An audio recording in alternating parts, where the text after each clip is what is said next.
আরে আপু, কাকে নেশাখোর বলো? একটা ছেলে কিন্তু জন্মগত নেশাখোর হয় না।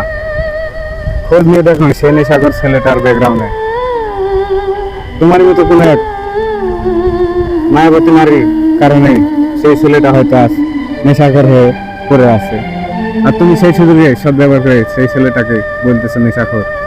বিচ্ছেদের জ্বালা যে কতটুকু ভয়ঙ্কর, যে একবারে তোমাদের মতো মায়াবতী নারীর প্রেমে পড়েছে সে বুঝেছে বিচ্ছেদের জ্বালাটা কতটুকু কষ্ট। তুমি বুঝবে না। তুমি যদি কোনোদিন কারো মায়ে পড়ো, কারো প্রেমে পড়ো, তখন আল্লাহ না করুক তোমার ভাগ্যে যদি এরকম দিন আসে, তখন বুঝতে পারবে যে বিচ্ছেদের জ্বালাটা কত কঠিন, কত ভয়ঙ্কর।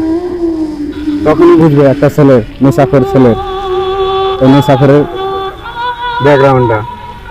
কখনো কোনো একটা ছেলে তার ইচ্ছা মতে নেশাখোর জগতে যায় না। তোমাদের মতো কিছু মায়াবী নারী সেই ছেলেটাকে নেশাখোর জগতে ঠেলে পাঠায়।